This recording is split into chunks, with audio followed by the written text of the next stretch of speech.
temps de l'information sur la CRTV. Madame, Messieurs, bonjour et merci d'être avec nous. Bonjour Aïnatou Sali. Good afternoon, Sidwan Monkam. The government of Cameroon has saluted the patriotism of the Cameroonian people for rejecting in the majority calls for an insurrection by a political party last September 22. Cameroon joins the international community to commemorate World Tourism Day with focus on highlighting the important role tourism plays in preserving and promoting culture. And our feature page takes you to the southwest region of Cameroon to discover the making of traditional houses. The ancient architecture, which is gradually fading away, dates back to pre-colonial times. A development of these stories and more in the next 30 minutes.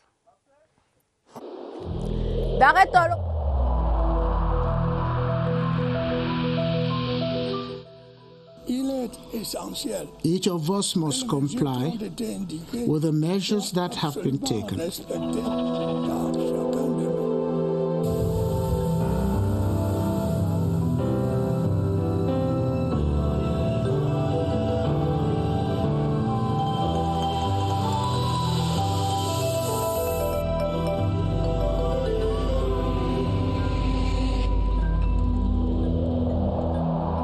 De plus, mesdames, messieurs, en ouverture du journal ce dimanche 27 septembre 2020, jour du Seigneur, la paroisse Marie-Gauquer accueillait en fin de semaine les travaux de la 4e assise annuelle de l'Association des femmes chrétiennes de l'EPC, des travaux placés sous le signe du renforcement de la foi.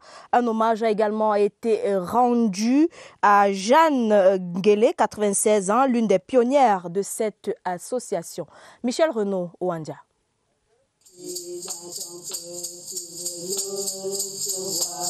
Janine Guélé, 96 ans, est une icône dans la création de l'Association chrétienne des femmes de l'EPC. Pour les 4e assises trimestrielles de l'association tenue en la paroisse Marie-Gauquer à Yaoundé, un hommage lui a été rendu. Depuis 1996 que j'ai pris le poste de présidente paroissiale. Mon Dieu m'a donné la force. J'étais présidente paroissiale pendant 17 ans. Les assises qui ont débuté mercredi dernier ont permis aux membres venus de 9 paroisses de Yaoundé d'évaluer leurs actions. Les membres de l'ACF ont également planché sur les projets à venir. Rendons grâce à Dieu qui nous a donné la force, qui nous a donné des mamans qui ont travaillé durant ces mandats et durant cette année qui vient de s'achever. Nous disons une fois de plus merci à toutes ces mamans-là. La rencontre de Yaoundé ouvre d'autres perspectives à ce groupe qui entend davantage accompagner l'Église dans sa mission. Et dans le reste de l'actualité, le tourisme à l'honneur. Ce 27 septembre est Journée mondiale du tourisme. Les festivités de la 41e édition sont placées sous le thème Tourisme et développement rural. Le ministre d'État, ministre du Tourisme et des Loisirs, Bello Bouba Maïgari, préside en ce moment à Yaoundé, comme vous le voyez en image, la cérémonie relative. Et à l'occasion de cette célébration, le public a été gratifié d'un ouvrage sur la profession hôtelière en zone SEMAC. Nous y reviendrons plus en détail dans nos prochaines éditions d'information. Élan de solidarité envers les enfants nécessiteux en cette veille de rentrée scolaire. 4,5 millions de francs CFA, c'est le montant de dons en fournitures scolaires octroyés à 1200 enfants. 7 ans déjà que la communauté baptiste de la chapelle du Royaume Christ à Yaoundé multiplie cet élan de cœur pour donner les mêmes chances d'éducation aux enfants. Christelle Fouda. L'acte de générosité de la communauté baptiste de la chapelle du Royaume de Christ a fait cette année 1200 heureux enfants. Leur entrée est garantie sans stress grâce aux dons de fournitures scolaires d'une valeur de 4,5 millions de francs CFA. Nous avons été motivés simplement par l'amour. Amour pour notre prochain. Nous voulons contribuer à soulager la détresse des parents à la période de rentrée. Les kits sont constitués des cahiers, des bics, Et la particularité de cette année, c'est que nous avons ajouté des Bibles pour chaque enfant. Issus de familles démunies, pour l'essentiel et indépendamment de leur obédience religieuse, les heureux bénéficiaires ont été recensés dans les 10 régions du pays. Ça fait 6 éditions que je viens ici. Ça m'aide chaque fois, puisque vous voyez, ce n'est pas facile avec les villageois comme nous de faire fréquenter 5-6 enfants chaque année. Et vous savez ce que ça coûte. Le don arrive à point nommé, les familles étant confrontées aux affres du Covid-19. Autre raison d'élever en chœur leur voix. Members of the Christian Women Association of the Église presbyterienne camerounaise Marie Goker Yaoundé have thanked God for the life of the founding president of the association, Ngele Janine. This was during a ceremony to mark the end of the activities of the association throughout the year. Details with Victor Siga.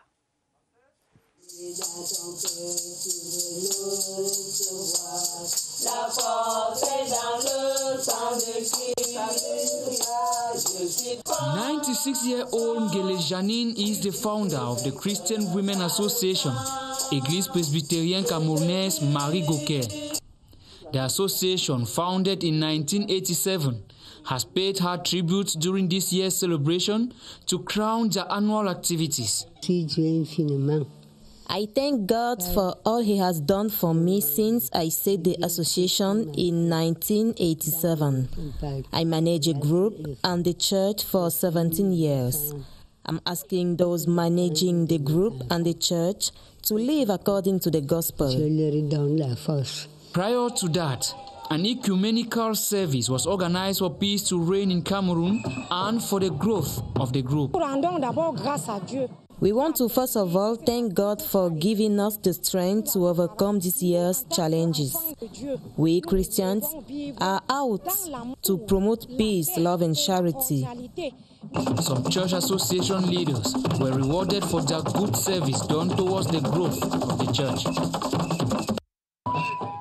Cameroon today joins the international community to commemorate World Tourism Day under the theme Tourism and Rural Development. A ceremony to that effect is underway in Yaoundé, and it is being chaired by the Minister of State in charge of Tourism, Bello Buba Maigari.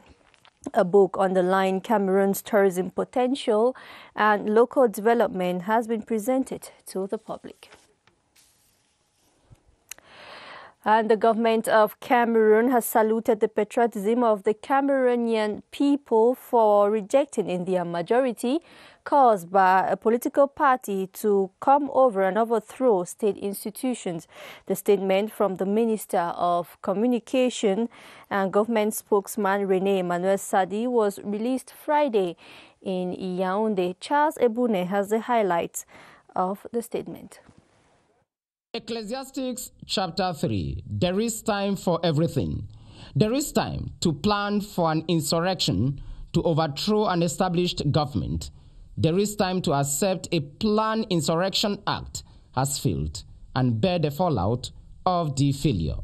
That is the simple biblical message. In the world of retributive justice, the government seems to pass on the leadership of the Cameroon Renaissance movement and their surrogates on the heels of the foiled September 22 protest to oust the Biya administration.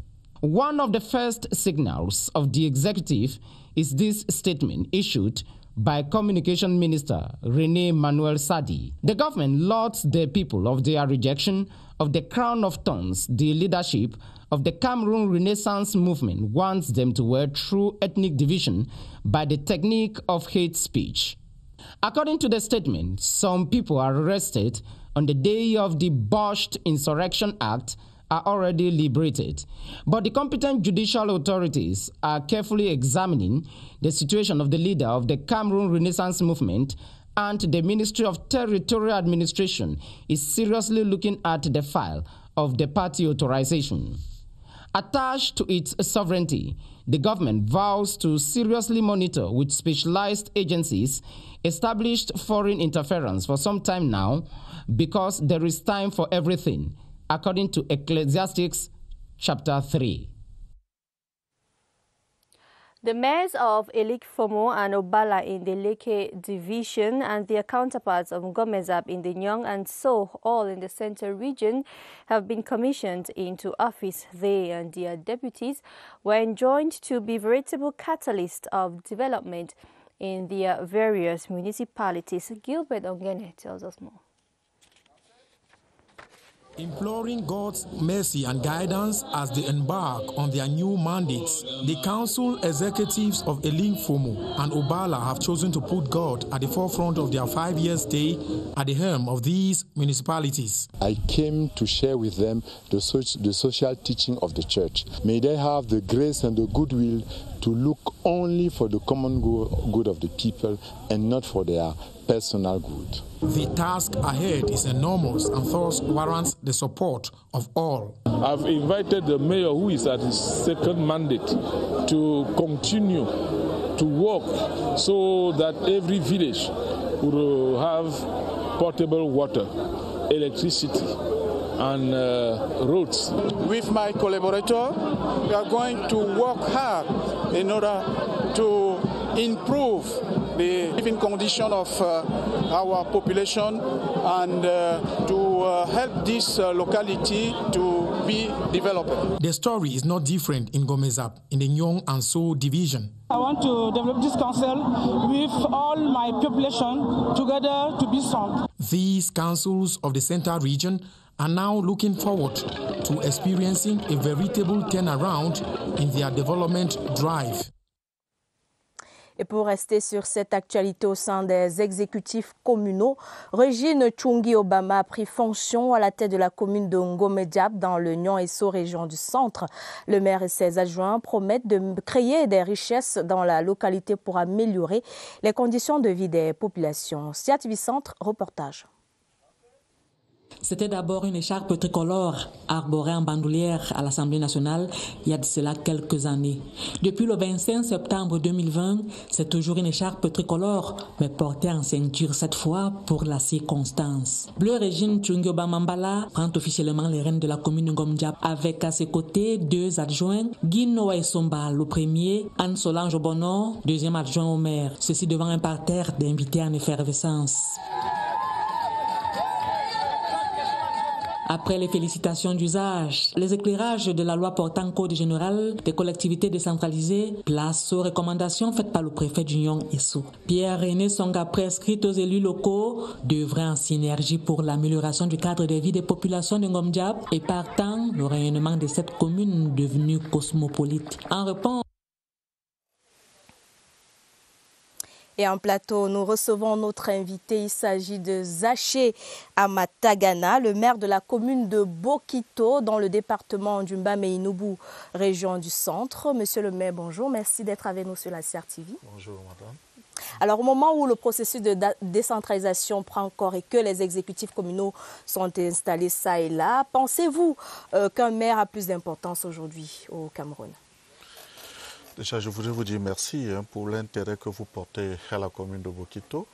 Je voudrais également adresser un bonjour à tous vos téléspectateurs. Revenant à votre question, il est évident que les maires aujourd'hui ont pris du volume. Ne serait-ce que lorsque vous regardez un certain nombre de députés qui quittent leur fonction pour choisir celle de maire, vous comprenez que le maire a pris du volume.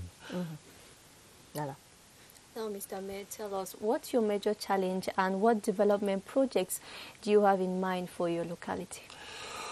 The challenges the challenges are many anyway.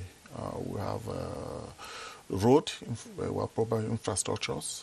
We have road when we come to Bokito's council, where we have 36 villages.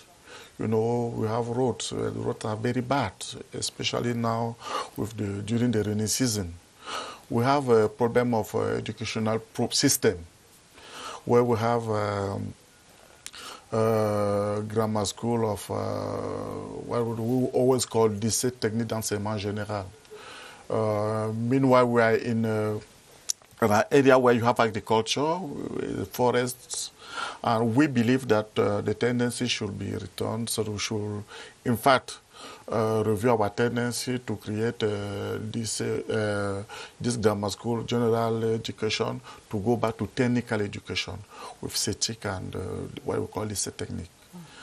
And now we have again, when we come to health problem, it's true we have a health center, but we need, this health center need to be equipped. Not only to be equipped, but we want to develop beside that those, how can I put it, those homologated health center. We need to put beside traditional health center, because we realize that so many of our population, the majority of our population go back to traditional system of health system, traditional health system, than to 80%. So at least we need to take those people into consideration, and we believe the two systems can go together. We realize it with the COVID that has just passed, with the classical system and our traditional system with those the bishop, Archbishop Douala and the rest. Now the other challenges concern equipment. We need water, and it is known. In BAM division in general and in Bokito, we have a problem with water. We need water, we need electricity. You can imagine in my village, there was not electricity. There is not electricity. All my village is situated along the road, just beside Ebebda Council. On comprend qu'il y a beaucoup de choses à faire du côté de Bokito, monsieur le maire. Vous avez parlé tout à l'heure de la culture qui fait partie de vos challenges au cours de votre mandat. J'aimerais également évoquer avec vous ce sujet d'actualité. Ce jour est Journée mondiale du tourisme et on sait que le Cameroun est une terre bénie des dieux. Qu'a-t-il à voir du côté de Bokito dans votre localité? Merci déjà pour la question. Je dirais que notre commune, les atouts touristiques de notre commune sont nombreux et nombreux et variés. Je citerai dans un ordre quelconque ces quelques sites touristiques. Je pense notamment au Mont Bonoko et au Collet dans le canton Yamben. Au très beau paysage que l'on peut observer en baie en allant vers le village Bunyunguluk. Également à ce très beau paysage qui se situe entre Osip 2 et Nambaye. Je pense également aux chutes de Kisum, Kiolikum à Kananga et de Giatulia dans le canton Elip. Notre richesse culturelle constitue également un atout indéniable. Je pense à nos danses.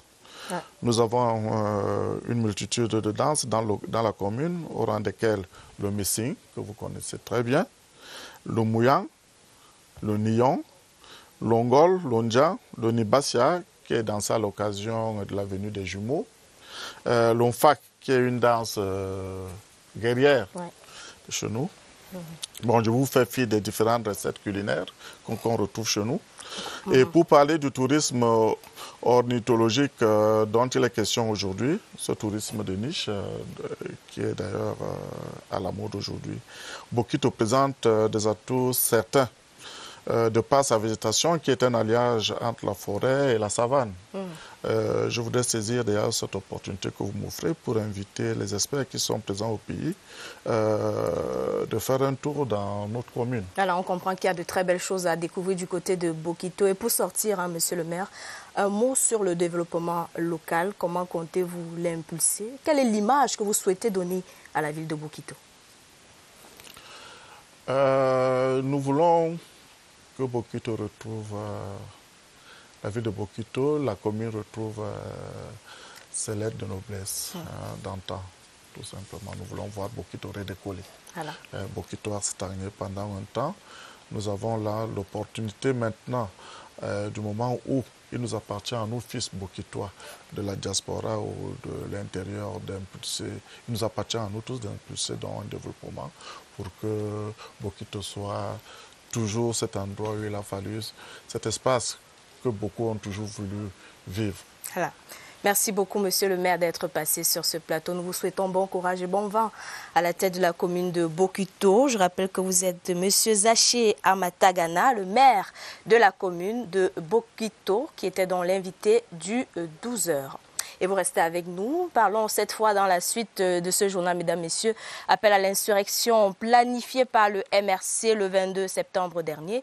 Le gouvernement de la République salue le patriotisme du peuple camerounais et le professionnalisme des forces de maintien de l'ordre. Le gouvernement réitère que la justice dira le droit et que le président de la République, son Excellence Paul Biya, reste attaché au dialogue. Dans son temps, le gouvernement fait preuve de fermeté pour que le Cameroun demeure un îlot de paix et de stabilité. Le commentaire de la rédaction, Joseph Clément Ongba. On aura rarement entendu une sortie aussi musclée du gouvernement camerounais tirant les leçons des marches foireuses du mardi 22 septembre 2020. Un ton empreint de fermeté pour dénoncer une démarche anticonstitutionnelle de prise du pouvoir par la rue dans une démocratie. 3 fois non, a répondu le peuple camerounais, d'où cet échec cuisant. Aussi le gouvernement lui rend-il un hommage exceptionnellement appuyé. Le peuple camerounais, dans toutes ses composantes, a su former une digue protectrice autour des institutions et des personnes qui les incarnent. Au Cameroun, les institutions qui fondent la force des États fonctionnent harmonieusement. Leur modernisation correspond à un réel besoin de régulation institutionnelle et d'efficacité pour se mettre à la hauteur des enjeux.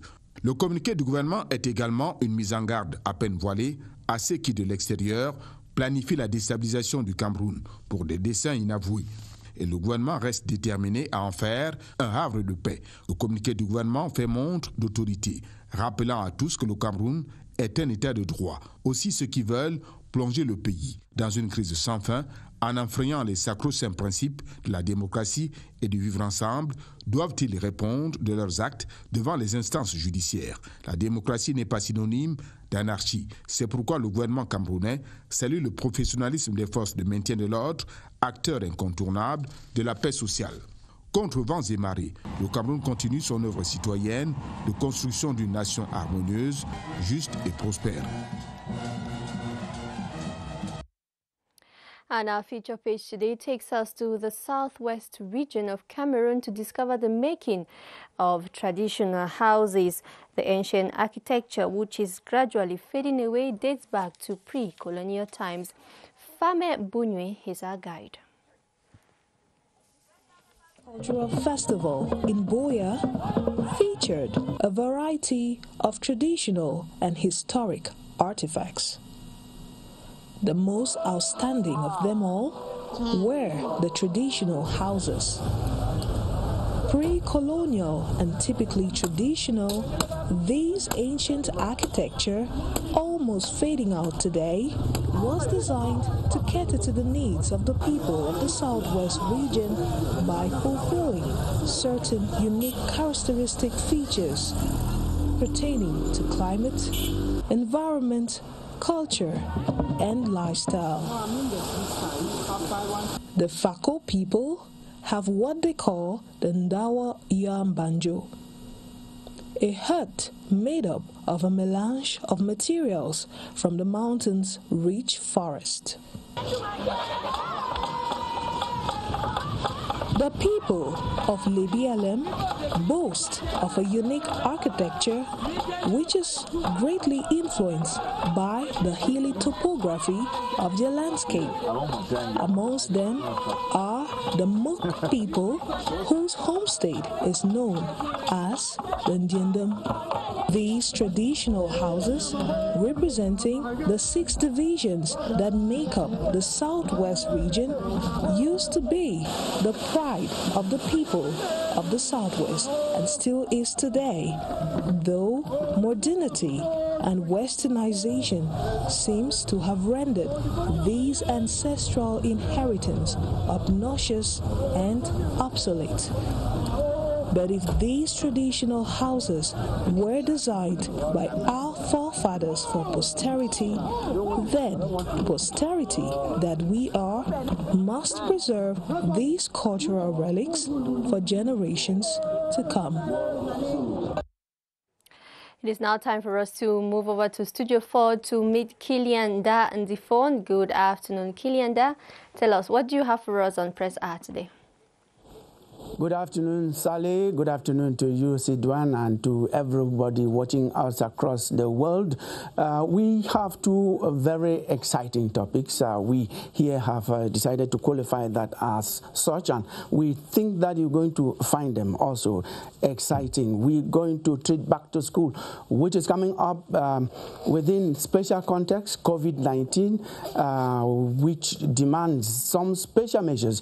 We also have the Northwest-Southwest crisis going on and affecting the school year. We're going to see how that works out this year. We have another topic from official and unofficial sources. It is established that there are attempts to destabilize Cameroon. What is the role of what we call the international community? We'll get to know what it is all about and their role in what's happening. Sally, in a short while, will be yours. We have these guests that you see here. We'll introduce them when it is 30 minutes past 12. And just to remind our viewers that Press R comes up right after this newscast. And it is on that note that we call it quit on our midday bilingual newscast. Thank you so much for your company and do have a wonderful week ahead.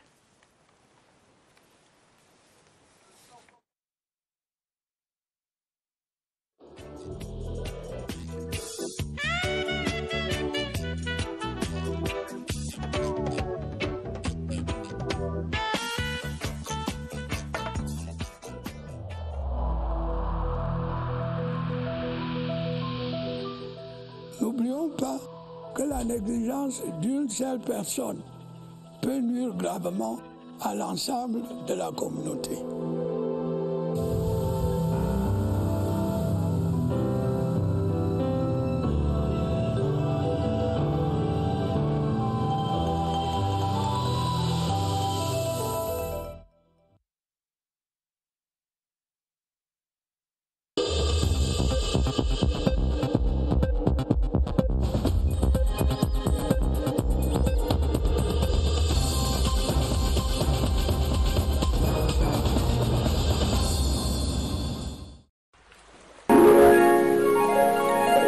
CRTV News, ici, toute l'info.